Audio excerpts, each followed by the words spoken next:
ബ്രഹ്മസൂത്രം 1-ാം അധ്യായം 1-ാം പാദം 1-ാം മന്ത്രം 35-ാമത്തെ പേജ്. അവിടെ ചോദനാ പ്രവൃത്തി ഭേദാച്ച ഇവിടം വരെയാണ് വന്നത്. ഇത് സംബന്ധപ്പെട്ട് കിടക്കുന്നത് 34-ാമത്തെ പേജിൽ ഭാഷ്യത്തിൽ പറഞ്ഞിരുന്നു.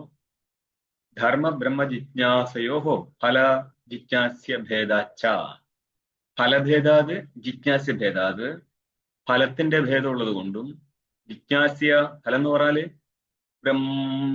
ബ്രഹ്മവിചാരത്തിന്റെ ഫലം അല്ലെങ്കിൽ ബ്രഹ്മകാണ്ഡത്തിന്റെ ബ്രഹ്മജിജ്ഞാസയുടെ ഫലം വേറെയാണ്, ധർമ്മജിജ്ഞാസയുടെ ഫലം വേറെയാണ്. അതേപോലെ ജിജ്ഞാസ സ്ഥലത്ത് ജിജ്ഞാസ്യ വസ്തുവും ഭിന്ന ഭിന്നമാണ്. ഈ സ്ഥലത്ത് തന്നെ ഫലഭേദം പറഞ്ഞ സ്ഥലത്ത് നമ്മൾ രണ്ട് കാരണം കാണിച്ചു. അതായത് 35-ാമത്തെ പേജിൽ ടീക്കയിൽ 5-ാമത്തെ പങ്ക്തിയിൽ സ്വരൂപതോ ഭേദസ്ഥ ഫലഭേദ എന്നുള്ളത് ഫലത്തിന്റെ ഭേദം കാണിക്കാൻ വേണ്ടി രണ്ട് കാരണം പറഞ്ഞതാണ്.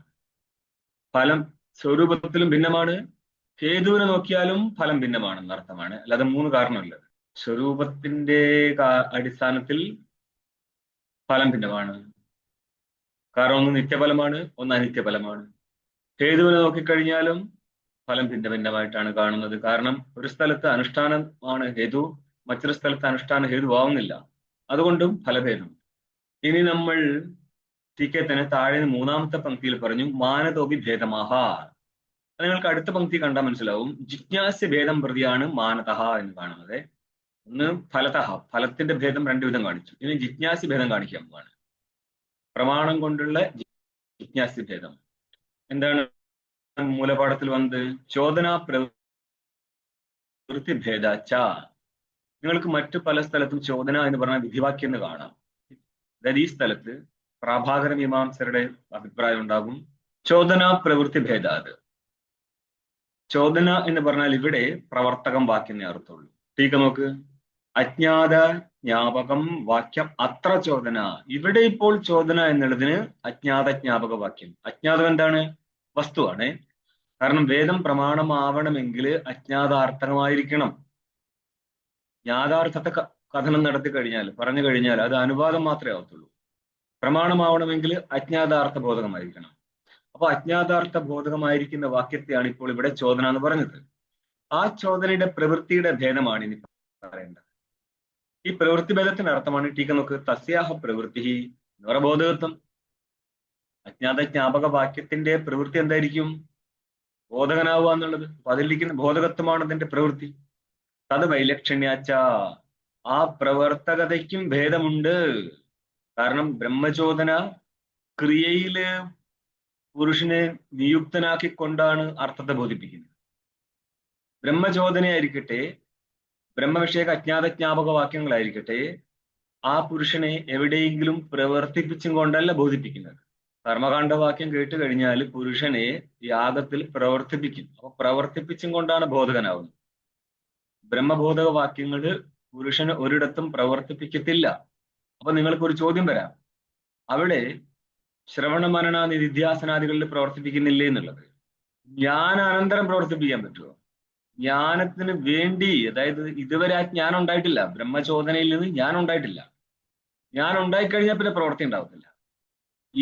ഈ ബ്രഹ്മചോദനയിൽ പ്രവൃത്തി ഉണ്ടാവാൻ, ബ്രഹ്മബോധക വാക്യങ്ങളിൽ പ്രവൃത്തി ഉണ്ടാവാൻ കാരണമാണ് തത് വിജ്ഞാനാർത്ഥം ഗുരുമേവ അഭിഗച്ച ശ്രോത്രം ബ്രഹ്മനിഷ്ഠം എന്നുള്ള വാക്യത്തിലൂടെ ആ വിജ്ഞാനത്തിന് കാരണമാണ് ബ്രഹ്മബോധക വാക്യങ്ങൾ എന്നുള്ളത് കൊണ്ട് ആ ബ്രഹ്മബോധക വാക്യത്തിൽ പ്രവർത്തിക്കും. ആ വാക്യം ബോധം ജനിപ്പിച്ചു കഴിഞ്ഞാൽ പിന്നെ എവിടെയും പ്രവർത്തിപ്പിക്കത്തില്ല. ഓക്കെ, മനസ്സിലായോ? അതുകൊണ്ടാണ് ചോദനാ പ്രവൃത്തിക്ക് ഭേദമുണ്ട് എന്ന് പറഞ്ഞാല് അജ്ഞാത ജ്ഞാപക വാക്യങ്ങളുടെ ബോധകതയില് വ്യത്യാസം ഉണ്ടെന്നേ പറഞ്ഞിട്ടുള്ളൂ. ഒന്ന് കർമ്മത്തില് പ്രവർത്തിപ്പിച്ചുകൊണ്ട് ബോധകനാവുന്നു, മറ്റൊന്ന് എവിടെയും പ്രവർത്തിപ്പിക്കാതെ ബോധകനാവുന്നു. ടീക്കയില് തസ്യാഹ പ്രവൃത്തി അർത്ഥം പറഞ്ഞു ബോധകത്വം തത് വൈലക്ഷണ്യാച്ച. പിന്നെന്താ അന്വയിക്കുന്നത്?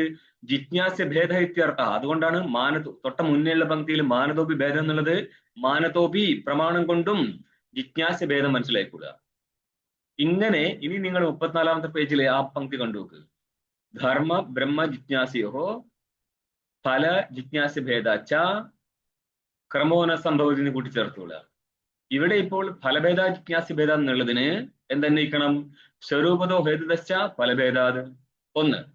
പിന്നെയുള്ളത് മാനതോ ജിജ്ഞാസി ഭേദാത് ക്രമോന സംഭവതി എന്നാണ് അന്വേഷിക്കേണ്ടത്. ക്രമം സംഭവിക്കത്തില്ല.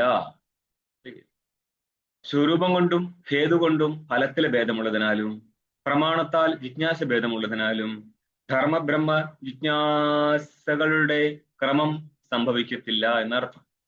ഇനി ടീക്കയില് സംഗ്രഹവാക്യം വിവരണോതി. ഇവിടെ നിങ്ങൾ ചോദനാ പ്രവൃത്തി ഭേദാച്ച എന്നുള്ളത് സംഗ്രഹിച്ച് പറഞ്ഞ വാക്യമാണ്. എന്ന് പറഞ്ഞാൽ എത്രയോ കൂടുതൽ സംസാരിക്കേണ്ടതിന്റെ നമ്മൾ സംഗ്രഹിച്ച് മാത്രം പറയും. ഇനി നിങ്ങൾ വിസ്തരിച്ച് കാണാം. അതിന്റെ ഭാഷകാരൻ തന്നെ സംഗ്രഹിക്കുകയും ചെയ്യും, വിസ്തരിക്കുകയും ചെയ്യും. ഓക്കെ, ഒരു കാര്യത്തെ സംഗ്രഹിച്ച് വിസ്തരിച്ച് പറഞ്ഞാൽ അത് സ്പഷ്ടമാവുന്നുള്ളത് കൊണ്ടാണ് ഇങ്ങനെ ചെയ്യുന്നത്. ഭാഷ്യകാരൻ യാഹി ചോദന ധർമ്മസ്യ ലക്ഷണം സാ സ്വവിഷയെ നിയുഞ്ജാനൻ ഏവ പുരുഷൻ അവബോധയതി. പുരുഷനെ ബോധിപ്പിക്കുന്നത് ആര്? ചോദന. ഏത്?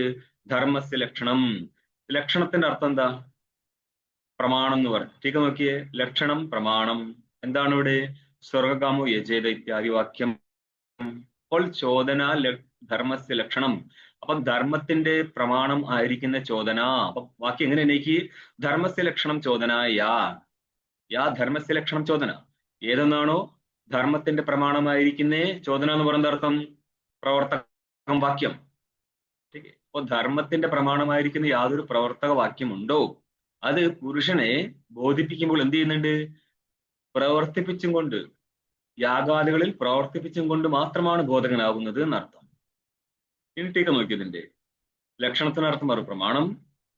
അതേതാ നിശ്ചയം പറഞ്ഞ സ്വർഗകാമോ യജേത. സ്വർഗത്തിൽ കാമനയുള്ളവനാണ് സ്വർഗകാമൻ. അവൻ എന്ത് ചെയ്യുക? സ്വർഗത്തിൽ പോകാനായിട്ട് ദർശപൂർണ്ണ മാസാദി യാഗങ്ങളെ അനുഷ്ഠിക്കുക ഇത്യാദി വാക്യമാണ് ഇവിടുത്തെ പ്രമാണം. ഹി എന്ത് ചെയ്യും? സ്വവിഷയേ. ഇവിടെ സ്വന്തം വിഷയം എന്നുള്ള സ്ഥലത്ത് 3 അഭിപ്രായം കൊണ്ടുവരികയാണ്. പാഠസിദ്ധാന്തം, പ്രാഭാകര സിദ്ധാന്തം, വേദാന്ത സിദ്ധാന്തം 3 വയ്ക്കാൻ പോവാണ് ഈ സ്ഥലത്ത്. നിങ്ങൾക്ക് ഇതിന്റെ ബാക്കി ഭാഗങ്ങൾ മറ്റു പല സ്ഥലത്തും കാണാം. ഇത് ചെറിയ രീതിയിൽ പറയാണ്. എപ്പോൾ ആലോചിച്ചോളണം, പൂർവ്വമീമാംസ പ്രസംഗം വരുന്നേരം പൂർവ്വമീമാംസയിൽ അധികായകന്മാരാണ് കുമാരൽ ഭട്ടനും പ്രാഭാകര മീമാംസകരും. ഓക്കെ, അപ്പൊ പ്രാഭാകര മതാനുസാരം ഇവിടെ നിയോഗം കൊണ്ടുവരും, നിയോഗം എന്നുള്ള അപൂർവത്തെ. അതേപോലെ ഭാട്ടസിദ്ധാന്തത്തിനനുസരിച്ച് ഭാവനയെ കൊണ്ടുവരും. നിങ്ങളുടെ യചേത എന്നുള്ള സ്ഥലത്ത് ആർത്തി ഭാവനയുണ്ട്, ശാബ്ദി ഭാവനയുണ്ട്. ഇവിടെ നമ്മൾ പുരുഷപ്രവൃത്തി ആയിരിക്കുന്ന ആർത്തി ഭാവനയിടും. വേദാന്തി സംബന്ധിച്ച് വിധിയല്ല, മറിച്ച് വിധിയുണ്ടെങ്കിലും ഇഷ്ടസാധനത ഉണ്ടെങ്കിൽ മാത്രമേ പ്രവൃത്തനാവത്തുള്ളൂ എന്നുള്ളതിനാല് ഇഷ്ടസാധനത 3 കാണാറുണ്ട്. ധർമ്മേ സ്വവിഷയേ ധർമ്മേ എന്ന് പറഞ്ഞതർത്ഥം യാഗാദി കരണക സ്വർഗ ഫലക ഭാവനാരൂപേ. യാഗാദികൾ കാരണമാവുകയും സ്വർഗാദികൾ ഫലവുമാവും ചെയ്യുന്ന ഭാവന എന്ന് പറഞ്ഞ ആർത്തി ഭാവന എന്നർത്ഥം. ഇതിൽ ഡൗട്ട് ഉണ്ടെങ്കിൽ നിങ്ങൾ ന്യായനിർണയത്തിന്റെ അവസാന പങ്ക്തി കണ്ടോ. യജേത ഇത്യാദി ഹി ശബ്ദോ അംശത്രേ വിശിഷ്ടാം കാം അർത്ഥഭാവനാം. മനസ്സിലായോ? സംശയിക്കേണ്ട അർത്ഥഭാവനയാണ്. നിങ്ങൾക്ക് കുറെ മാംസം പഠിക്കുന്ന സമയത്ത് തുടക്കത്തിൽ തന്നെ അർത്ഥസംഗ്രഹത്തിൽ കാണുന്നത് യചേത എന്നുള്ള സ്ഥലത്ത് ലിംഗ്ത്വം, ഇതിനെ വ്യാഖ്യാനിക്കുന്ന സമയത്ത് ആർത്തിഭാവന ശാബ്ദിഭാവന രണ്ടും കാണാം. ശാബ്ദിഭാവന എന്ന് പറഞ്ഞാൽ ആ യചേതായാൽ ബോധിക്കപ്പെടുന്ന പ്രേരകത്തെയാണ്. പുരുഷനെ പ്രേരിപ്പിക്കുന്നതാണ്, ശബ്ദനിഷ്ഠമാണ് ശാബ്ദിഭാവന. അത് പുരുഷന് കൊടുക്കുന്ന പ്രേരണയാണ്. ആർത്തിഭാവന എന്ന് പറഞ്ഞാൽ പുരുഷനിലിരിക്കുന്നതാണ്, ചെയ്യുന്ന ആളിരിക്കുന്ന ആർത്തിഭാവന എന്ന പുരുഷ പ്രവൃത്തിയാണ്. ഓക്കെ, അപ്പൊ പുരുഷ പ്രവൃത്തിയാണ് ബോധിപ്പിക്കുന്നത് എന്ന് ഒരു മതം. രണ്ടാമത്തെ എന്താ കോമേട്ടോ അവിടെ ഫലഹേതു യാഗാദിഗോചര നിയോഗേവ. ഫലത്തിന്റെ ഹേതുവായിരിക്കുന്നേ യാഗാദികളെ വിഷയീകരിക്കുന്ന നിയോഗം എന്ന് പറഞ്ഞാൽ അവിടെ പ്രാഭാകര മതാനുസാരമുള്ള കണ്ടോ, നിയോഗേ എന്ന അർത്ഥം ചെയ്തു. ഈ നിയോഗത്തിന് അദൃഷ്ടം എന്ന അർത്ഥം ചെയ്തു കളയും. അപ്പോൾ നിയോഗത്തിലെയാണ് വ്യാപാരം എന്ന് പ്രാഭാകര സിദ്ധാന്തത്തിനനുസരിച്ച്. ഇപ്പൊ 2ആയി. മൂന്നാമത്താണ് ഹിതസാധനേ യാഗാദോ. ഇഷ്ടം എന്താണ് ഇവിടെ? സ്വർഗം. ഹിതം എന്ന് പറഞ്ഞാൽ ഇഷ്ടം. ഇഷ്ടത്തിന്റെ സാധനാര? യാഗം. യാഗാദോ പുരുഷം. യാഗാദികളിൽ പുരുഷനെ പ്രവർത്തിപ്പിക്കുകയാണ്. പ്രവർത്തയദേവ അവബോധയതി. പ്രവർത്തിപ്പിച്ചും കൊണ്ട് ബോധിപ്പിക്കും. ആര്? കർമ്മചോദന. എന്ന് പറഞ്ഞാൽ കർമ്മത്തെ സംബന്ധിക്കുന്ന ചോദന പ്രവൃത്തി ഭേദാച്ച എന്നുള്ള സ്ഥലത്ത് ധർമ്മത്തിന്റെ ചോദന എന്നുള്ളത് പുരുഷനെ പ്രവർത്തിപ്പിച്ചുകൊണ്ട് പുരുഷന് അവബോധം കൊടുക്കുന്നതാണ്. ഒരു ഭാഗം കഴിഞ്ഞ് ഇനി എന്താ, ഇനി ഭാഷ്യം തന്നെ 35-ാമത്തെ പേജിൽ ഭാഷ്യം കാണാം. ബ്രഹ്മചോദന തു പുരുഷം അവബോധയത്തേവ കേവലം. ബ്രഹ്മചോദനയായിരിക്കട്ടെ, ബ്രഹ്മചോദന എന്ന ഉദ്ദേശം എന്താണ്? അയമാത്മാ ബ്രഹ്മ തത്വമസി ഇത്യാദി ബ്രഹ്മബോധക വാക്യങ്ങളായിരിക്കട്ടെ എന്നാണ് ഉദ്ദേശിച്ചത്. ഓക്കെ, ചോദനയ്ക്ക് എന്താ അർത്ഥം ചെയ്തത്? അജ്ഞാതജ്ഞാപകം വാക്യം. ബ്രഹ്മവസ്തുവോ ആത്മവസ്തുവോ അജ്ഞാതമല്ല, പക്ഷെ ഐക്യം അജ്ഞാതമാണ്. അതുകൊണ്ട് തന്നെ തത്വമസി ആദി വാക്യങ്ങൾ എടുത്തോളൂ. അതെന്ത് ചെയ്യും? പുരുഷനെ അവബോധയത്തേവ, അവബോധം കൊടുക്കത്തേ ഉള്ളൂ. നതു പ്രവർത്തയത് അവബോധയതിയെ, എവിടെയെങ്കിലും പ്രവർത്തിപ്പിച്ചും കൊണ്ട് ബോധം കൊടുക്കത്തില്ല. വ്യത്യാസം മനസ്സിലാകുന്നുണ്ടോ? അതുകൊണ്ട് നമ്മൾ ജ്ഞാനാനന്തരം പ്രവൃത്തി, ഇത് രണ്ട് കാര്യം ഇവിടെ മനസ്സിലാക്കണേ. ജ്ഞാനം അപരോക്ഷ ജ്ഞാനാനന്തരം പ്രവൃത്തി ഇല്ലെന്നേ പറഞ്ഞിട്ടുള്ളൂ. അതാണ് ഇവിടുത്തെ ഉദ്ദേശിച്ചതും. കാരണം അപരോക്ഷ ജ്ഞാനത്തിന് ശേഷം പ്രവൃത്തി ഉണ്ട് എന്ന് പൂർവ്വമീമാംസ സിദ്ധാന്തം നിങ്ങൾ ഈശാവാസ്യത്ത് കണ്ടതാണ്. അവിടെയാണ് നമ്മൾ എന്ത് ചെയ്തത്? സമുച്ചയം കൊണ്ടുവന്നത്. ജ്ഞാനാനന്തരവും കർമ്മം ചെയ്യേണ്ട ആവശ്യമുണ്ട്. കാരണം ഈശാവാസ്യത്തിൽ തന്നെ 2-ാം മന്ത്രം ഏതായിരുന്നു? കുറുവൻ നേവേഹി കർമാണി ജീവിഷിച്ചതും ശമാഹ. അപ്പോൾ ജീവിച്ചിരിക്കേണ്ട 100 വർഷം അവൻ കർമ്മം ചെയ്തുകൊണ്ട് തന്നെ ജീവിക്കണമെന്ന് നിത്യവിധി ഉള്ളത് കൊണ്ട് ജ്ഞാനാനന്തരവും ജ്ഞാനിയും കർമ്മം ചെയ്യണം. ഈ വിധി ജ്ഞാനിക്കും കൂടിയുള്ളതാണ് എന്നാണ് പൂർവപക്ഷിയുടെ സമ്മതം. നമ്മൾ സിദ്ധാന്തം എന്ത് പറഞ്ഞു? ജ്ഞാനാനന്തരം കർത്താവേ ഇല്ല എന്നുള്ള സ്ഥിതിക്ക് കർത്തൃത്വം നഷ്ടപ്പെട്ടു പോയാൽ ആര് കർമ്മം ചെയ്യും? ठीक ഒന്ന്. ഇത് സാമാന്യമായിട്ട് തീരും. അപ്പൊ രണ്ടാമത് വരുന്നത്, നിങ്ങൾ ഇവിടെ അധ്യയനം ചെയ്യുന്ന ആൾക്കാരും ചെയ്യേണ്ടതല്ലേ കർമ്മം? കാരണം നിങ്ങൾക്ക് അപരോക്ഷ ബ്രഹ്മാകാര വൃത്തി വന്നിട്ടില്ലല്ലോ എന്നൊരു ചോദ്യം അവശേഷിക്കുന്നുണ്ട്. ഇതിന് സ്പഷ്ടമായ ഉത്തരം ഇവിടെ കിട്ടത്തില്ല. 37-ാമത്തെ പേജിൽ നിങ്ങൾക്ക് ഒരു പങ്ക്തി കാണാം ടീക്കയില്, ജ്ഞാനാർത്ഥം വിഹിത നിത്യാദി കർമ്മ സന്യാസ ഉപരതീൻ. അപ്പൊ സന്യാസി സംബന്ധിച്ച് ജ്ഞാനാർത്ഥം ഉണ്ടായിരുന്ന വിഹിത കർമ്മം ഉണ്ടായിരുന്നു. അതെവിടെ ചെയ്തതാ? ആരരുക്ഷോർ മുനേറിയ യോഗം കർമ്മകാരണം ഉച്ചത എന്ന് ഗീതയിൽ കാണാം. അത് ഗൃഹസ്ഥാശ്രമത്തിൽ ഇരിക്കുന്ന സമയത്ത് അന്ധക്കരണ ശുദ്ധിക്ക് വേണ്ടി ചെയ്തിരിക്കുന്ന കർമ്മങ്ങളാ. അത് സന്യാസാശ്രമത്തിൽ ചെയ്യാൻ അനുവാദമില്ല. ഇല്ലെങ്കിൽ പിന്നെ സന്യാസം എടുക്കേണ്ട ആവശ്യമിരുന്നില്ല, ഗൃഹസ്ഥാശ്രമമായി ആയിരുന്നാ പോരായിരുന്നു. ठीक. അതുകൊണ്ട് തന്നെ അവിടെ മുഖ്യ സന്യാസിക്ക് ജ്ഞാനത്തിൽ മാത്രം അധികാരമുള്ളതിനാൽ ജ്ഞാനത്തിന് വേണ്ടിയുള്ള ശ്രവണ മനന നിധ്യാസനത്തിലാണ് അവൻ അധികാരം, നതു ഉപാസനയിൽ പോലും. ഇനി ശ്രവണ മനന നിധ്യാസനകൾ ചെയ്യാൻ പറ്റുന്നില്ല എങ്കിൽ അത്യന്ത ബുദ്ധിമാന്ദ്യ അഥവാ സാമഗ്ര്യാവ്യാപ്യ സംഭവാത് യോ വിചാരണ ലഭതേ ബ്രഹ്മോപാസിത സോനിശം. അവന് വേണ്ടിയാണ് ബ്രഹ്മോപാസന പറഞ്ഞത്. ഹിരണ്യഗർഭ ഉപാസന വിധിക്കുന്ന സ്ഥലത്തത് ഹിരണ്യഗർഭൻ ബ്രഹ്മസ്വരൂപമാണ്. നിങ്ങൾക്ക് ബ്രഹ്മസൂത്രത്തിലൂടെ കാണാം, ഉപനിഷത്തിലൂടെ കാണാൻ പറ്റത്തില്ല. കാരണം അവിടെ പറഞ്ഞിരിക്കുന്ന പുരുഷന്റെ ആകാരം അത് ഈശ്വര സഗുണന്റെ ആകാരം എന്ന് പറഞ്ഞ കളയും. എവിടെയോ കുറച്ച് കഴിഞ്ഞാൽ കാണാം, കുറച്ചായിട്ട് ചിലപ്പോൾ കുറെ കഴിയേണ്ടി വരും. എന്നാൽ അങ്ങനെയുള്ള ചില കാര്യത്തിൽ മതഭേദം കാണാം. അവിടെയുള്ള നിശ്ചയമാണല്ലോ ഇവിടെ നടത്തുന്നത്. നിങ്ങളുടെ ഈശാവാസ്യ മന്ത്രം തന്നെ ഇവിടെ കൊണ്ട് ചെന്നൈക്ക് വേറെ രീതിയിലാണ്. അവിടെ കർമ്മസമുച്ചയ ഉപാസന പറഞ്ഞപ്പോൾ ഇവിടെ കർമ്മ ഉപാസന സമുച്ചയ ജ്ഞാനം പറഞ്ഞു കളയും. കാരണം പൂർവ്വകാലത്തിലെ കർമ്മവും ഉപാസനയൊക്കെ ചെയ്തിട്ട് പിന്നെ കൊണ്ടുവച്ചിട്ട് ജ്ഞാനത്തിലേക്ക് കയറാം. അങ്ങനെ കുറെ കാര്യങ്ങളിൽ വിചിത്രത ഉണ്ടാവും. അപ്പൊ ഇത്രയേ ഉള്ളൂ.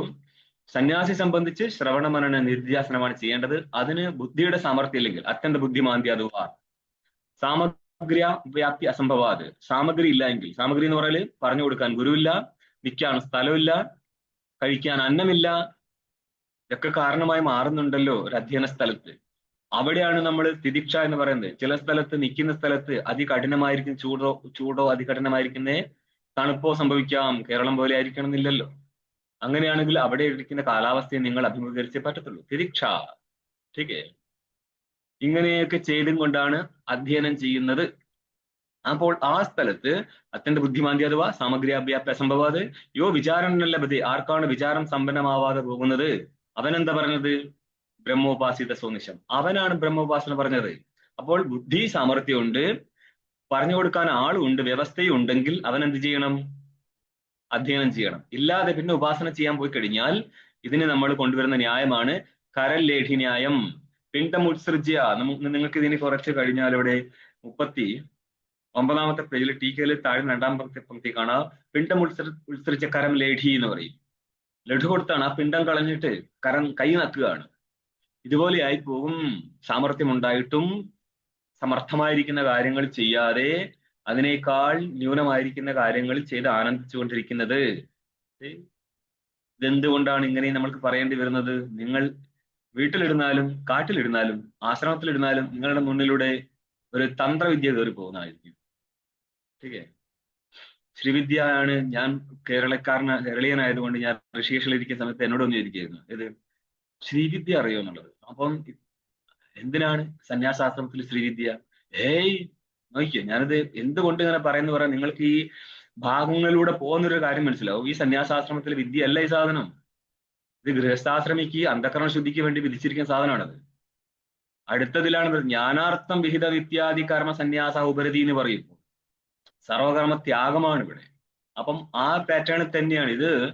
ലോകത്തിലുള്ള സാധനം അല്ലല്ലോ ഇവിടെ സംസാരിക്കുന്നത്. വൈദികമായിട്ട് തന്നെ കാണണ്ടേ.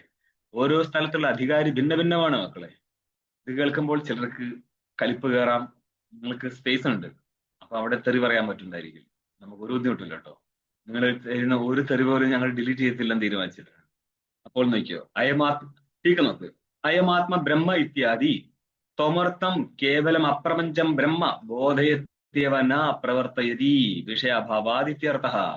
അയമാത്മാ ബ്രഹ്മ, ഇത് എവിടുത്തെ മന്ത്ര? മാണ്ഡ്യോപനിഷത്താണിത്. അയമാത്മാ ബ്രഹ്മ. ഇതൊക്കെ പഠിച്ചിട്ട് നിർത്തിയിട്ടല്ലോ മക്കളെ. അപ്പം ഈ ആത്മാ ബ്രഹ്മമാകുന്നു. അയമാത്മാ ചതുഷ്പാദ്, 4 പാദമുണ്ട് പോലും. പാദവത് പാദം എന്നാണ് യഥാ കാർഷാപണ. ഒരു 16 അണ, അതിന്റെ 4 അണ കൂടിച്ചേർന്നത് പോലെ എന്നേ ഉള്ളൂ. അല്ലാണ്ട് പശുവിന് കാലുള്ളത് പോലെ എന്ന് പറഞ്ഞിട്ടില്ല. ഇതൊക്കെ ബൃഹദാരണ്യത്തിൽ ഈ ഈശാവാസ്യത്ത് കാണായിരുന്നു. അവിടെ പോയി നോക്കാൻ ചേടെ മാണ്ഡൂക്യത്തില്. ശരി, ഇവിടെ എന്താ പറയുന്നത്? അയമാത്മ ബ്രഹ്മ ഇത്യാദി എന്ത് ചെയ്തു? ത്വമർത്ഥം. ത്വമർത്ഥാര? തത്വമസി എന്നുള്ള സ്ഥലത്ത് ത്വം എന്നുള്ള അർത്ഥമാട്ടോ ഇവിടെ പറഞ്ഞത്. ശ്രദ്ധിച്ചോളണം. ഇങ്ങനെ ശബ്ദം കിട്ടിക്കഴിഞ്ഞാൽ ഉദ്ദേശിച്ചത് തത്വമസി ആയിരിക്കും. ത്വമർത്ഥത്തെ വേടെയുള്ള ത്വമർത്ഥം എന്നല്ല ശാസ്ത്രത്തിൽ പറയാ. തത്വമസി എന്നുള്ള സ്ഥലത്തെ ത്വമർത്ഥം. ത്വമർത്ഥത്തിന് 2 അർത്ഥമുണ്ട്. ഒന്ന് വാച്യാർത്ഥമായിട്ട് വിശിഷ്ടനായിരിക്കുന്ന ജീവനും, ലക്ഷ്യാർത്ഥമായിട്ട് കൂട്ടസ്ഥാണ്. ആ കൂട്ടസ്ഥനെയാണ് എന്തുമായിട്ട് ഐക്യം ചെയ്യുക? ബ്രഹ്മവുമായിട്ട്.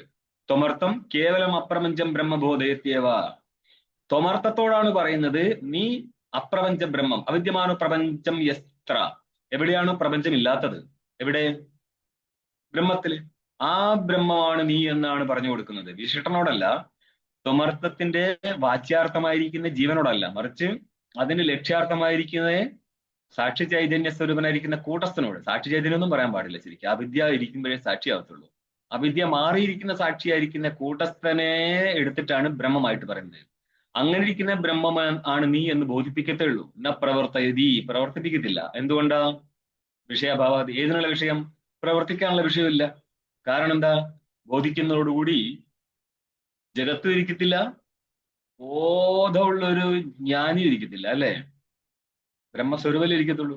നമ്മളെ വ്യവഹരിക്കാൻ വേണ്ടി ജ്ഞാനി എന്ന് എടുത്ത് കാണിക്കത്തല്ലേ ഉള്ളൂ. അന്നപ്പോൾ ഇതാണ് ഭാഷ്യത്തിൽ പറയുന്നത്, ബ്രഹ്മചോദനാതു. ബ്രഹ്മചോദനയായിരിക്കുന്ന അദ്വിതീയ ബ്രഹ്മബോധക വാക്യങ്ങളായിരിക്കട്ടെ. പുരുഷം അവബോധിയത്തേവ കേവലം. പുരുഷനെ ബോധിപ്പിക്കത്തേ ഉള്ളൂ കേവലം. ഇനിയും ഭാഷ്യം നോക്ക്. അവബോധസ്യ ചോദനാജന്യത്വാദ്. അജന്യത്വാദിനെ വെട്ടിക്കളാ, അതിന്റെ ഇടയിലുള്ള അകാരം വേണ്ട. അവബോധം എന്നുള്ളത് ചോദനാജന്യമാണ്. അവബോധസ്യ ചോദനാജന്യത്വാദ് ന പുരുഷോ അവബോധേ നിയുജ്യതേ. പുരുഷൻ അവബോധത്തിൽ, ജ്ഞാനത്തിൽ നിയുക്തനാവുന്നില്ല. ജ്ഞാനം ആ വാക്യത്തിൽ നിന്ന് ജനിക്കുന്നതാണ്. വാക്യത്തിൽ നിന്ന് ജനിക്കുന്ന ജ്ഞാനത്തിൽ എങ്ങനെയാണ് ആ വാക്യം പുരുഷനെ നിയുക്തനാക്കുന്നത്? ജ്ഞാനം ജനിച്ച ശേഷം മറ്റ് പ്രവൃത്തികളിൽ നിയുക്തനാക്കാൻ പറ്റും. ആ വാക്യത്തിൽ ജനിക്കുന്ന ജ്ഞാനത്തിൽ ആ വാക്യം പുരുഷനെ നിയുക്തനാക്കത്തില്ല. തീക നോക്ക്. അയമാത്മ ബ്രഹ്മ ഇത്യാദി ത്വമർത്ഥ. അത് കഴിഞ്ഞല്ലോ. നനു അവബോധ ഏവ വിഷയ. ഇവിടെ നമ്മൾ പറഞ്ഞു പ്രവൃത്തിക്കുള്ള ഒരു വിഷയം ഇവിടെ ഇല്ല എന്ന്. അപ്പൊ പൂർവക്ഷി പറയാണ്, അല്ല ഈ അവബോധം തന്നെ വിഷയമാവാൻ പാടില്ലേ? എന്നിട്ട് ആ ജ്ഞാനത്തിൽ ആ വാക്യം പുരുഷനെ പ്രവർത്തിപ്പിക്കട്ടെ. അങ്ങനെ പറയണം, നടക്കൂല. ന പുരുഷോ അവബോധേ നിയുജ്യതേ. അവബോധത്തിൽ, ജ്ഞാനത്തിൽ പുരുഷനെ ആ വാക്യം പ്രവർത്തിപ്പിക്കുന്നില്ല. ആ വാക്യത്തിൽ നിന്ന് ജ്ഞാനം ഉണ്ടായ ശേഷം മറ്റ് ക്രിയകളിലായിരുന്നു പ്രവർത്തിപ്പിക്കേണ്ടത്. അതാണെങ്കിലിട്ട് ചെയ്യത്തൂല്ല. ടീക്കലാണ് ബ്രഹ്മചോദന പുരുഷോ അവബോധേ ന പ്രവർത്തത ഇത്യത്ര ഹേതും പൂർവവാക്യേന ആഹാ. ബ്രഹ്മചോദന ബ്രഹ്മബോധക വാക്യം ആ വാക്യേന ചോദനയാ പുരുഷോ അവബോധേന പ്രവർത്തതേ. പുരുഷൻ അവബോധത്തിൽ ജ്ഞാനത്തിൽ പ്രവർത്തിക്കുന്നില്ല. ആ വാക്യത്തിൽ നിന്നുണ്ടാവുന്ന ജ്ഞാനത്തിൽ ആ വാക്യം പുരുഷനെ പ്രവർത്തിപ്പിക്കുന്നില്ല. ഇത്യത്ര ഹേതും പൂർവവാക്യനാഹ. ഇതിനുള്ള കാരണത്തെ ഇതിന്റെ മുന്നേയുള്ള വാക്യത്തിലൂടെ പറയാണ്. എന്താ പറഞ്ഞത്? അവബോധസ്യ ചോദനാജന്യത്വാദ് എന്നാണ്. എന്ന് പറയാൻ എങ്ങനെ എണീക്കണം? ന പുരുഷോ അവബോധേ നിയുജ്യതേ അവബോധസ്യ ചോദനാജന്യത്വാദ്. തല തിരിച്ചിട്ട് അന്വേഷിച്ചാൽ മതി. പുരുഷ അവബോധന നിയുജ്യതേ. പുരുഷൻ ജ്ഞാനത്തിൽ നിയുക്തനാവുന്നില്ല. നീ ഈ ജ്ഞാനം ചെയ്യുമെന്നോ ജ്ഞാനം നിനക്ക് ഉണ്ടാവണമെന്നും ആ വാക്യം നിയുക്തനാക്കുന്നില്ല പുരുഷനെ. കാരണം അവബോധം തന്നെ ആ വാക്യത്താൽ ജന്യമാണ്. പിന്നെ അങ്ങനെയാണ് താനായിരിക്കുന്ന വാക്യത്തിൽ നിന്ന്, ഒരു വാക്യത്തിൽ നിന്ന് ജനിക്കുന്ന അവബോധത്തില് ആ വാക്യം എങ്ങനെ പുരുഷനെ നിയുക്തനാക്കും?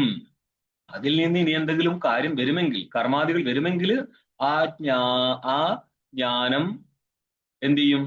അല്ലെങ്കിൽ ആ വാക്യം പുരുഷനെ അന്യക്രിയയിലേക്ക് നിയുക്തനാക്കും. തന്നിൽ നിന്ന് ഉത്പന്നമാവുന്ന ജ്ഞാനത്തിൽ ഒരിക്കലും നിയുക്തനാക്കത്തില്ല. കാരണം ജ്ഞാനം ഉണ്ടായ ശേഷമല്ലേ എവിടെയാണ് നിയുക്തനായതെന്ന് മനസ്സിലാക്കാൻ പറ്റുന്നത്. അത് കർമ്മചോദനാ സ്ഥലത്ത് വരും, ബ്രഹ്മചോദനാ സ്ഥലത്ത് വരത്തില്ല. കാരണം അതിനുശേഷം ഒരു പ്രവൃത്തി ഇല്ല. ഇനി തന്നിൽ നിന്നുണ്ടാവുന്ന ജ്ഞാനത്തിൽ അവനെ നിയുക്തനാക്കുമെന്ന് പറ്റുമെന്ന് വെച്ചാൽ നടക്കത്തില്ല. ഇതെന്താന്നുള്ളത് ടീക്ക നോക്കുകയാണ്. സ്വജന്യേ ജ്ഞാനേ സ്വജന്യജ്ഞാനേ സ്വയം പ്രമാണന്ന പ്രവർത്തകം ഇത്യത്ര ദൃഷ്ടാന്തമാഹ. സ്വജന്യജ്ഞാനത്തിൽ സ്വയം പ്രമാണം, സ്വയമായിരിക്കുന്ന പ്രമാണത്തിൽ നിന്നുണ്ടാകുന്ന ജ്ഞാനത്തിൽ ആ സ്വയമായിരിക്കുന്ന പ്രമാണം തന്നെ സ്വയം ഉദ്ദേശ വാക്യമാണ്. വാക്യപ്രമാണം വാക്യജന്യ ജ്ഞാനത്തിൽ ന പ്രവർത്തകനാവത്തില്ല. വാക്യത്തിൽ നിന്ന് ജ്ഞാനം ഉണ്ടാവുകയാണ്, ആ ജ്ഞാനത്തിൽ വാക്യം തന്നെ പ്രവർത്തകനല്ല എന്നുള്ള കാര്യത്തിൽ ദൃഷ്ടാന്തം കാണിക്കുകയാണ്. ഭാഷ്യം യഥാ അക്ഷാർത്ഥ സന്നികർഷേണ അർത്ഥാവബോധേ. അക്ഷം നിറ കണ്ണ്, അർത്ഥം നിറ വിഷയം. ഒരു കണ്ണും ഒരു ഘടവുമായിട്ടുള്ള സന്നികർഷം നടന്നു കഴിഞ്ഞാൽ ജ്ഞാനം ഉത്പന്നമാവും, അല്ലേ? ആ സ്ഥലത്ത് പ്രമാണമായിരിക്കുന്ന കണ്ണ് പ്രവർത്തകനാവുന്നില്ല. കണ്ണ് നിങ്ങളോട് പറയാണ് ഇതിൽ ഈ ജ്ഞാനത്തിൽ പ്രവർത്തിക്കുന്നു അല്ല. കണ്ണും വിഷയവും തമ്മിൽ സംബന്ധം കൊണ്ട് ജ്ഞാനം ഉണ്ടാവുന്ന സമയത്ത് അവിടെ പ്രമാണമായിരിക്കുന്ന കണ്ണ് ജ്ഞാനം ജനിപ്പിക്കത്തുള്ളൂ, ജ്ഞാനത്തിൽ പ്രവർത്തകനാവുന്നില്ല. തതുവത് അതേപോലെ എന്ത് മാനിച്ചോളണം? വാക്യം ജ്ഞാനത്തെ ജനിപ്പിക്കുക എന്നല്ലാതെ ആ വാക്യത്തിൽ നിന്ന് ജനിക്കുന്ന ജ്ഞാനത്തിൽ പുരുഷനെ പ്രവർത്തിപ്പിക്കത്തില്ല. ഇതൊക്കെ ശരി തന്നെ. പക്ഷെ ഒരു സ്ഥലത്ത് പോയിട്ട് മുട്ടും. സ്വാധ്യായോ അധ്യേതവ്യ എന്നുള്ള വാക്യം സമ്പൂർണ്ണ യാഗത്തിന്റെ അധ്യയനത്തെ ബോധിപ്പിക്കുന്നതോടുകൂടെ ആ വാക്യം താനായിരിക്കുന്ന ഒരു വാക്യം കൂടി ഉണ്ടല്ലേ ഇത്, സ്വാധ്യായ അധ്യേതവ്യ. തന്റെയും മറ്റ് എല്ലാ വേദവാക്യങ്ങളുടെയും അധ്യയനത്തിന്റെ ബോധകനാണ് സ്വാധ്യായ അധ്യേതവ്യ എന്നുള്ള വാക്യം. അവിടെ എന്ത് ചെയ്യും? പ്രശ്നം വരോട്ടുണ്ട്. ഇവിടെ ചിന്തിക്കാതെ പോവാം, അല്ലെങ്കിൽ ആൻസർ കൊടുക്കണം. അതിനെ മാത്രം ബോധിപ്പിച്ച് പിന്മാറത്തില്ല. മറ്റെല്ലാറ്റിനെയും ബോധിപ്പിക്കുന്നത് കൊണ്ട് മാത്രമാണ് അവിടെ വിടുതൽ കിട്ടത്തുള്ളൂ. ടീക്ക നോക്ക്. മാനാദേവ ബോധസ്യ അജാതത്വാത് ജാതേച്ച വിദ്യായുഗാത് ന വാക്യാർത്ഥജ്ഞാനേ പുരുഷ പ്രവൃത്തി. മാനം പ്രമാണം, മാനാദേവ ബോധസ്യ ജാതത്വാത്. ബോധം ജ്ഞാനം ഉത്പന്നമാവുന്നത് പ്രമാണത്തിൽ നിന്നാണ്. എന്ന് പറഞ്ഞ വാക്യത്തിൽ നിന്ന് ജ്ഞാനം ഉത്പന്നമാകുകയാണ്. വാക്യമാണല്ലോ പ്രമാണം. ജാതേജ വിദ്ധി അയോഗാത്. ജ്ഞാനം ഉത്പന്നമായി കഴിഞ്ഞാൽ അവിടെ വിധിയും കാണുന്നില്ല. ജാതേജ്ഞാനേ എന്ന് മനസ്സിലായിക്കൂല. ജാതേജ്ഞാനേ വിദ്യായോഗാത് ന വാക്യാർത്ഥജ്ഞാനേ പുരുഷ പ്രവൃത്തി. ഒരു വാക്യത്തിൽ നിന്ന് ഉത്പന്നമാവുന്ന ജ്ഞാനത്തില് പുരുഷന്റെ പ്രവൃത്തിയല്ല. ആ പ്രമാണത്തിൽ നിന്ന് ജ്ഞാനം ഉത്പന്നമായി.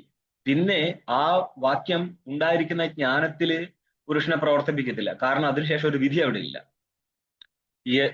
യഥാച പ്രവർത്തക മാനമേയോ ധർമ്മ ഉദാസീന മാനമേയം ബ്രഹ്മ ഇത് ജിജ്ഞാസ്യ ഭേദാത്.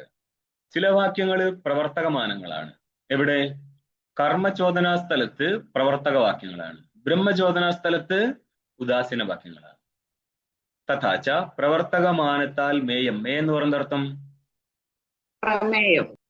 പ്രമേയം എന്ന് പറയുന്ന അർത്ഥം ജ്ഞാനം. ജ്ഞാന വിഷയമാണ് പ്രമേയം. ജ്ഞാനൊന്നും വിഷയമല്ല. ജ്ഞാന വിഷയം ന്യായം മാത്ര. പ്രമേയുടെ വിഷയമാണ് പ്രമേയം. അപ്പൊ പ്രമേയം ജ്ഞാനവും തമ്മിൽ വ്യത്യാസമുണ്ടോ? ഉണ്ട്. ഇല്ല അല്ലെ? ഇതുവരെ ഉണ്ടായിരുന്നില്ല. ഇനിയിപ്പോ ഉണ്ടോ എന്നുള്ളത് നമുക്ക് അറിയത്തില്ല. ആരെങ്കിലും പറ, പ്രമേയം ജ്ഞാനവും തമ്മിൽ വ്യത്യാസമുണ്ടോ? ആ യഥാർത്ഥ അനുഭവമാണ് പ്രമ എന്നുള്ളത്. അപ്പൊ രണ്ടും ജ്ഞാനമോ? ജ്ഞാനം. ജ്ഞാനം ആ രണ്ടു വിധം. അനുഭവം യഥാർത്ഥ സ്മൃതി. അനുഭവം രണ്ടു വിധം, യഥാർത്ഥമായ യഥാർത്ഥം. യഥാർത്ഥം അനുഭവമാണ് പ്രമ. ഇനി അയഥാർത്ഥ അനുഭവം കിടക്കാനുണ്ട്. അതേപോലെ സ്മൃതി വേറെ കിടക്കുന്നുണ്ട്. എത്ര കാറ്റഗറി വന്നു? ഇതൊക്കെ ബ്രഹ്മസൂത്രം പഠിപ്പിക്കുന്ന സമയത്ത് പഠിക്കാൻ മനസ്സിലാകാൻ വേണ്ടിയിട്ടാണ് അറ്റ്ലീസ്റ്റ് തർക്കസംഗ്രഹം പഠിപ്പിച്ചിരുന്നത്. തർക്കസംഗ്രഹം ഇല്ലാതെ ഇതിൽ കയറി കളിച്ചിട്ട് കാര്യമൊന്നുമില്ല. ഇവിടേക്ക് അനുമാന പ്രയോഗം നടന്നു കഴിഞ്ഞാൽ എന്ത് മനസ്സിലാക്കും? ഖസൂജി എന്ന് പറയും. എന്തായാലും ചോദിച്ചു കഴിഞ്ഞാൽ ആകാശം നോക്കിക്കളയാ.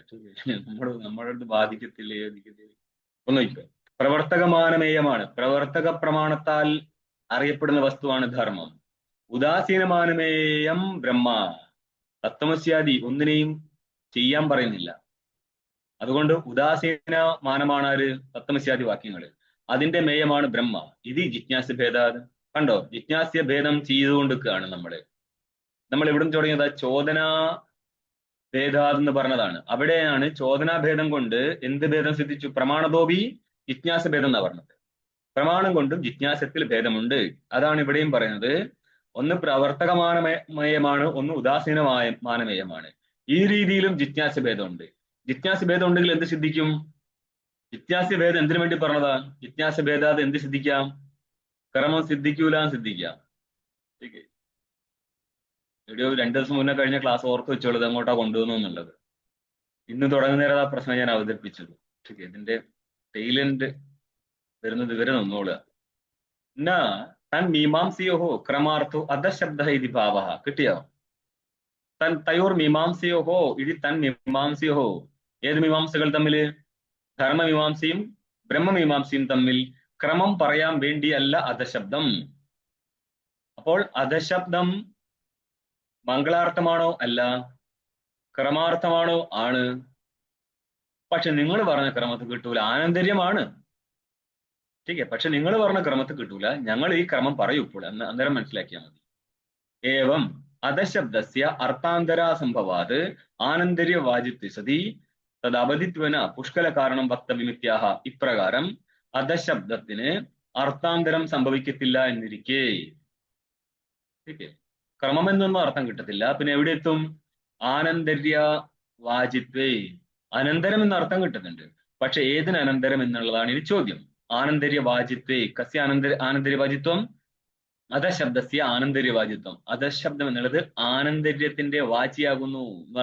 ആനന്തര്യമാണ് അധശബ്ദത്തിന്റെ അർത്ഥം എന്നിരിക്കെ ഏതിന് അനന്തരം എന്നൊരു ചോദ്യമില്ലേ? ആനന്തര്യത്തിന്റെ അവധിത്വന. തദവധി എന്ന് പറഞ്ഞാൽ തസ്യ ആനന്തര്യസ്യ അവധിത്വന. ഏതാണ് കാരണം? ഏതിനു ശേഷം ബ്രഹ്മജിജ്ഞാസ തുടങ്ങാമോ? ആയതിനാൽ അതിന്റെ അവധി രൂപത്തിൽ പുഷ്കല കാരണം വക്തവ്യം. ഏതെങ്കിലും കാരണം പറഞ്ഞാൽ പോരാ. ഏതെങ്കിലും കാരണം എന്ന് പറഞ്ഞാൽ സ്വാധ്യായവും കാരണമായിരുന്നു. കാരണം സ്വാധ്യായം നടന്നിട്ടില്ലെങ്കിൽ നോക്കണം. സ്വാധ്യായം എന്നുള്ളത് കർമ്മത്തിനും ജ്ഞാനത്തിനും സമാന കാരണം എന്നാ പറഞ്ഞത്. ഓർമ്മയുണ്ടോ? അന്നപ്പോഴാണ് നമ്മൾ പറഞ്ഞത് എന്തുകൊണ്ടാണ് ഞാൻ ഇപ്പോൾ പലപ്പോഴും ലൗകികമായിരിക്കുന്ന കാര്യങ്ങൾ കൊണ്ടുവരുന്ന വെച്ച് കഴിഞ്ഞാല്, നിങ്ങൾ പുറത്തിറങ്ങി കഴിഞ്ഞാല് ഓരോരോ സർവൈക്കല്ലിലും ജ്ഞാനികൾ ഇരിക്കുന്ന കാണാം. അവർക്ക് ശിഷ്യന്മാരുണ്ടാവും. നിങ്ങളോട് ആദ്യം ശണ്ട കൂടുന്നത് പഠിക്കുന്നുണ്ടെങ്കിൽ ആദ്യം എടുത്തു വെക്കുന്നത് പഠിച്ചിട്ട് കാര്യമില്ല എന്നുള്ളതാണ്. എന്തുകൊണ്ടാ? ഞങ്ങൾ ഒരു പഠിച്ചിട്ടില്ല, അതുകൊണ്ട് നീയും പഠിക്കാൻ പാടില്ല, ഞാനും പഠിച്ചിട്ടില്ല, നമ്മളെ കുലത്തിലെ ഇനി ഒരാളും പഠിക്കാനും പാടില്ല എന്നുള്ളതാണ് സിദ്ധാന്തം.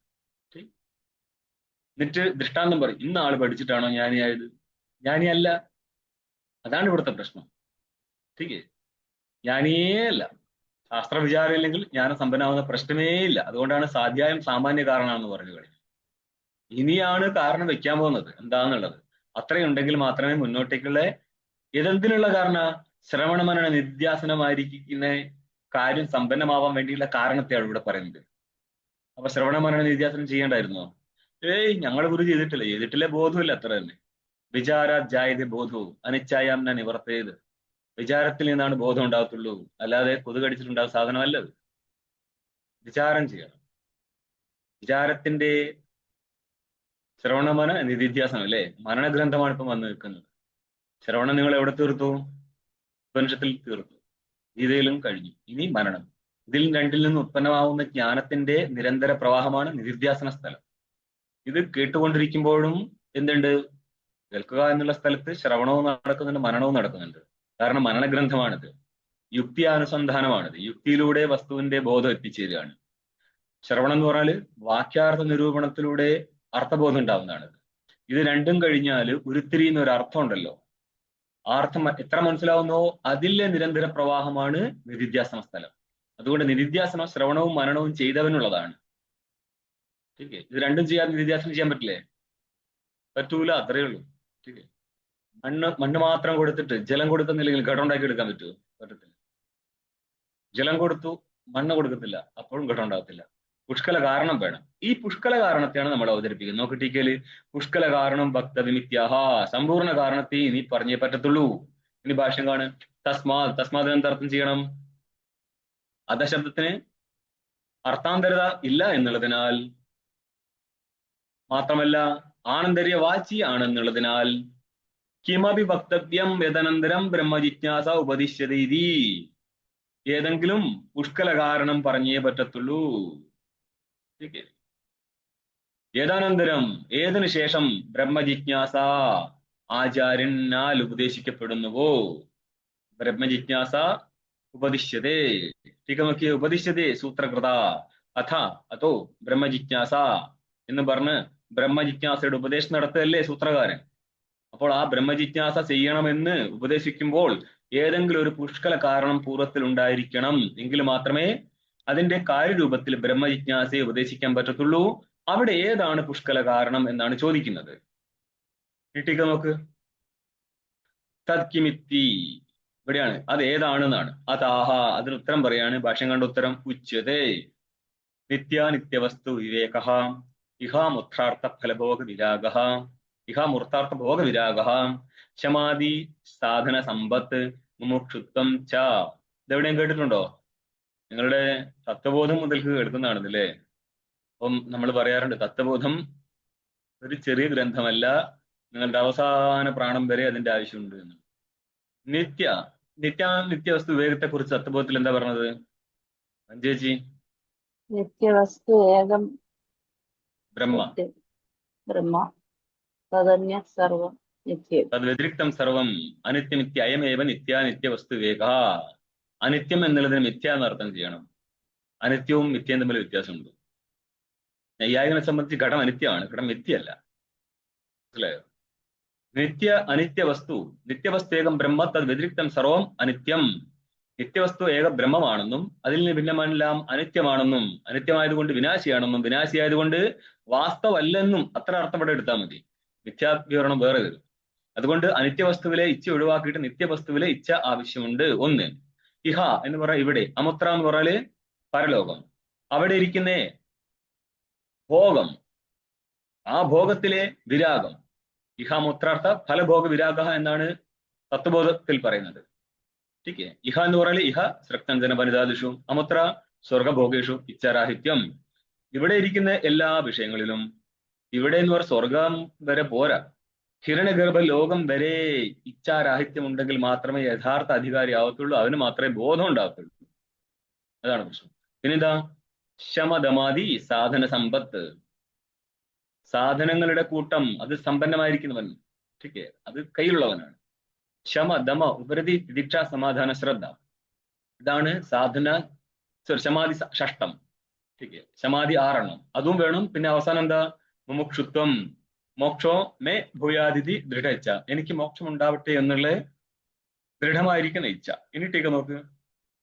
വിവേകാദീനാം ആഗമികത്വേന പ്രാമാണികത്വം പുരസ്താദേവ ഉക്തം.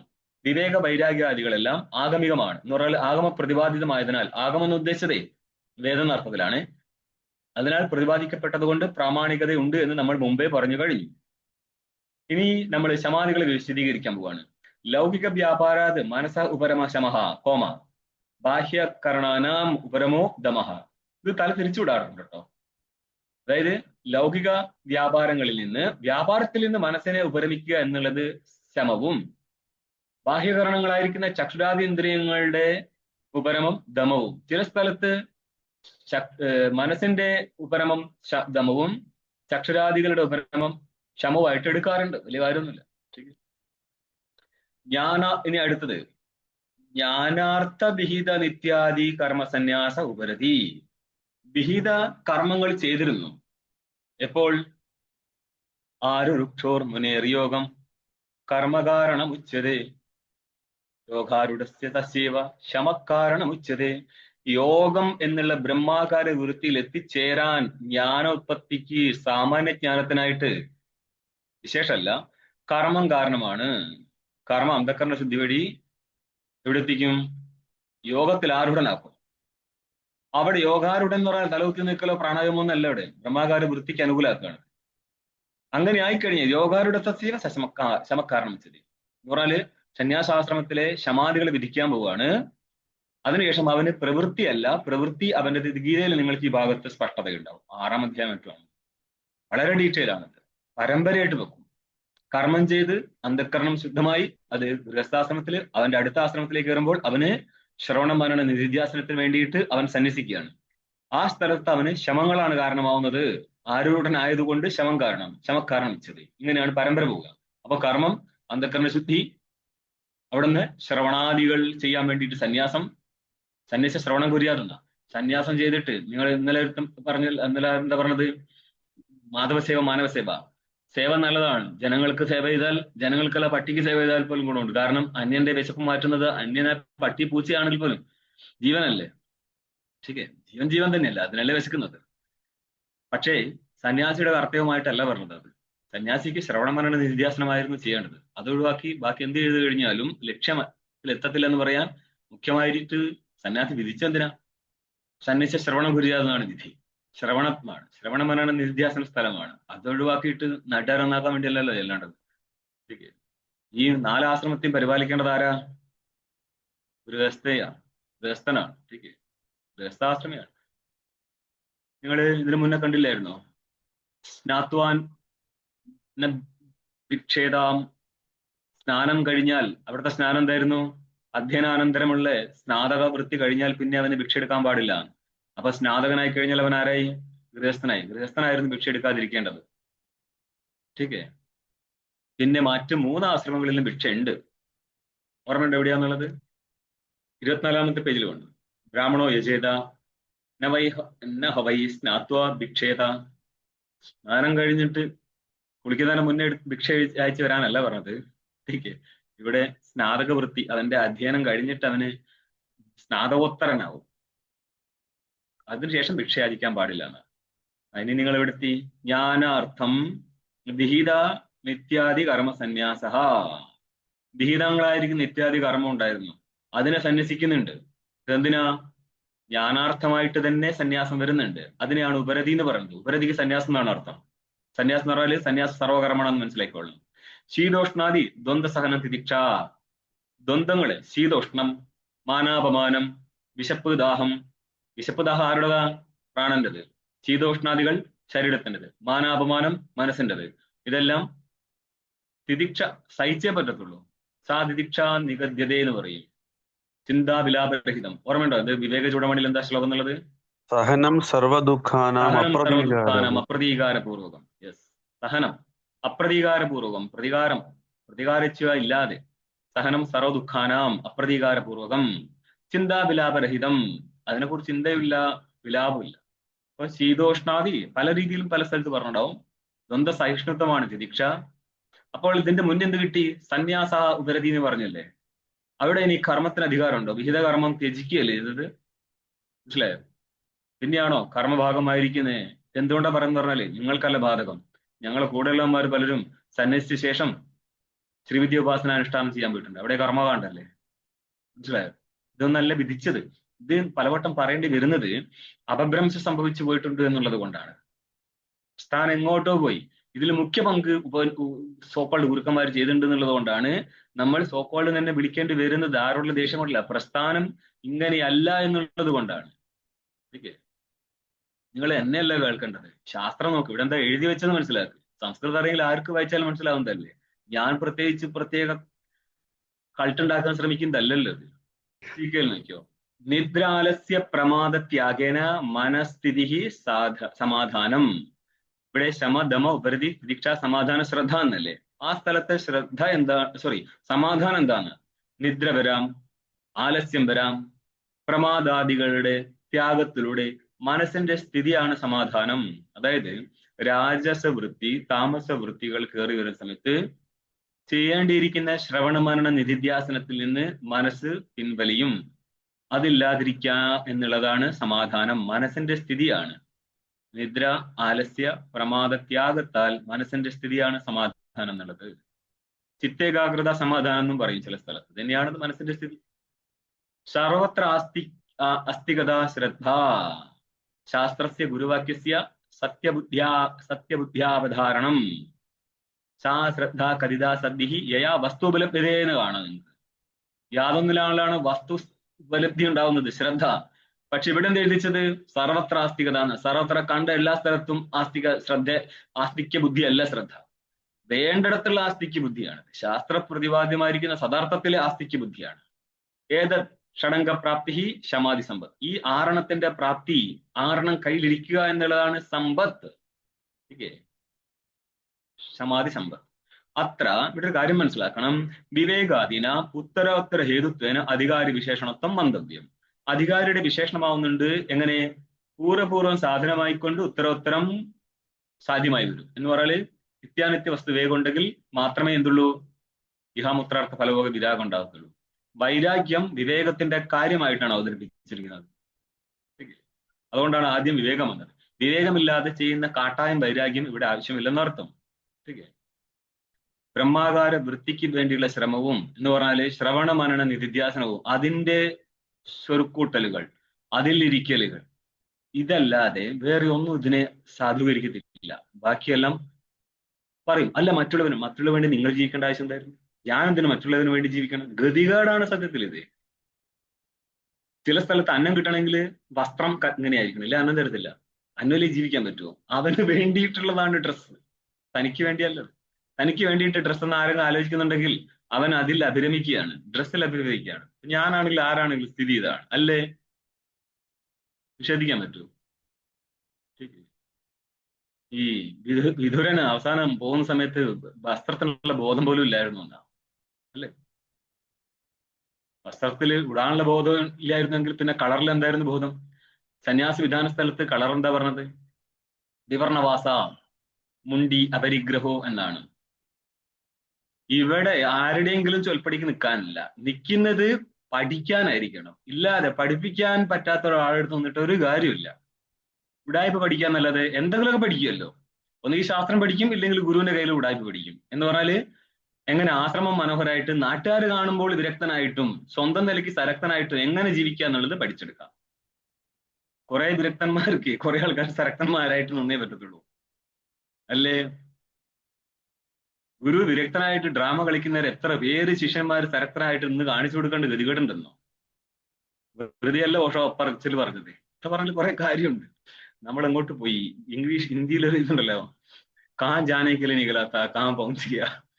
എങ്ങോട്ട് പോകാനായിരുന്നു ഇറങ്ങിയത്, എത്തിച്ചേർന്നത് എവിടെയാന്നുള്ളത്.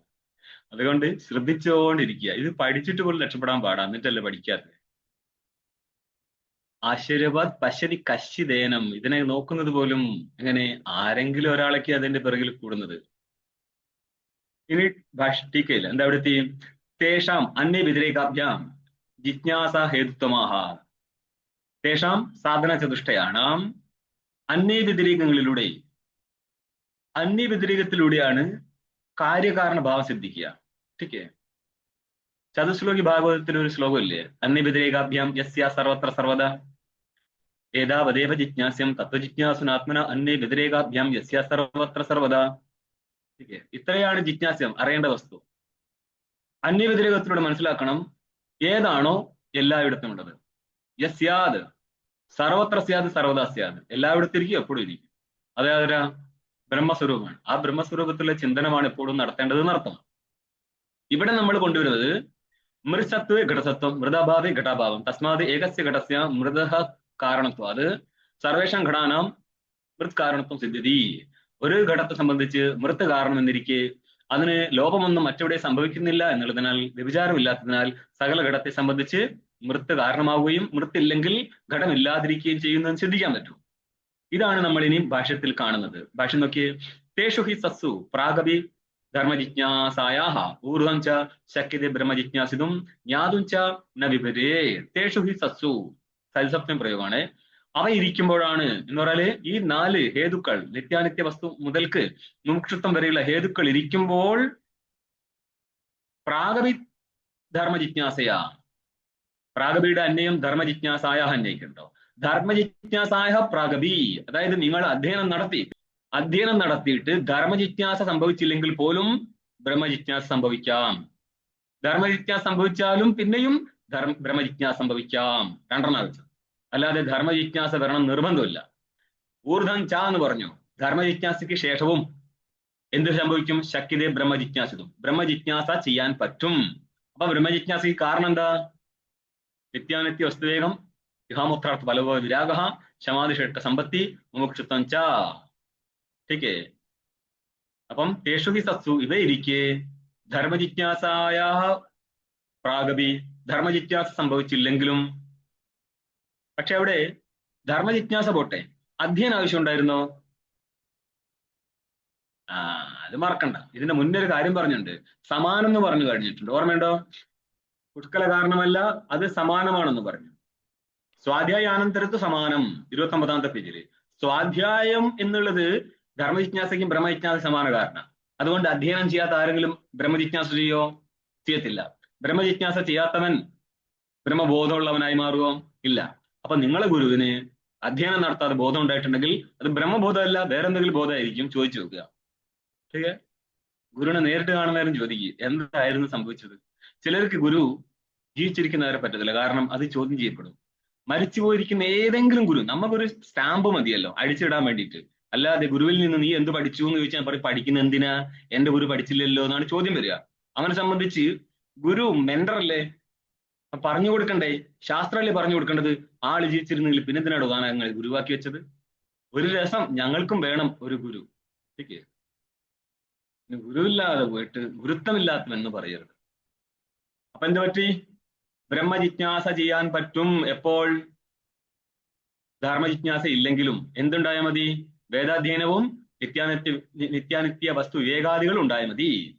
എന്നിട്ട് അത് മാത്രല്ല, ജ്ഞാതുംച, ബ്രഹ്മത്തെ അറിയാനും പറ്റും. ബ്രഹ്മജിജ്ഞാസിതും ജ്ഞാതുംച, ജ്ഞാതുംച എന്നതിന്റെ ബ്രഹ്മമായിട്ട് അന്വയിക്കുക. ബ്രഹ്മ ജ്ഞാതുംച ദ്വിതീയാന്തമാണ്. ബ്രഹ്മത്തിന്റെ ജിജ്ഞാസയും പറ്റും, ബ്രഹ്മത്തിന് അറിയാനും പറ്റും. ധർമ്മജിജ്ഞാസയുടെ ആവശ്യം ഇല്ല. എന്ന വിപരിയെ, വിപരീ എന്ന് പറഞ്ഞാൽ ഇല്ലെങ്കിൽ ഇല്ല എന്നർത്ഥം. ഇത് വ്യതിരേകം കാണിച്ചതാണ്. സ്വാധ്യായവും അതേപോലെ നിത്യാനിത്യാദി വസ്തു വിവേകാദികളും ഇല്ലെങ്കിൽ ഒരിക്കലും ജിജ്ഞാസ ഉണ്ടാവത്തില്ല, ബ്രഹ്മബോധം ഉണ്ടാവത്തില്ല. ठीक നോക്ക്. യഥാ കഥഞ്ചിത് കുതൂഹലാദിന ബ്രഹ്മവിചാര പ്രവൃത്തസ്യാപി ഫലപര്യന്തം തത് ജ്ഞാനാനുദയാത് വ്യതിരേക സിദ്ധി. യഥാ കഥഞ്ചിത്, ചില രീതിയില്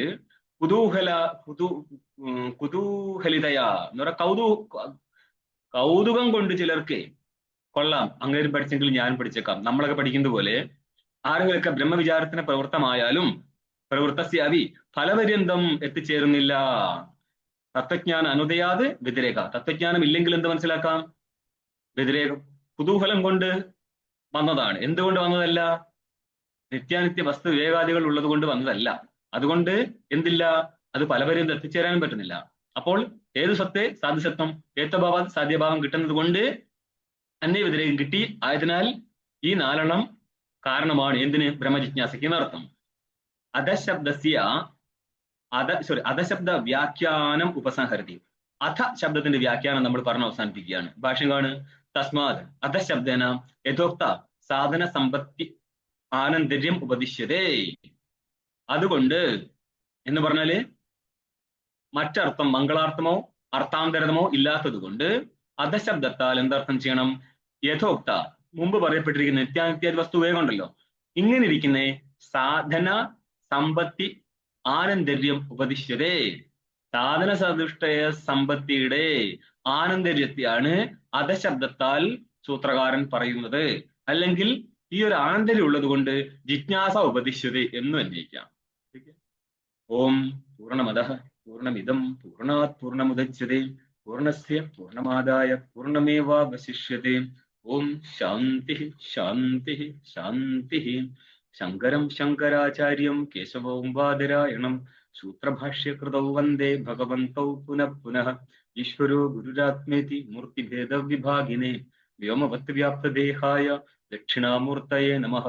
ഓം ശാന്തി ശാന്തി ശാന്തി. നമോ നാരായണ.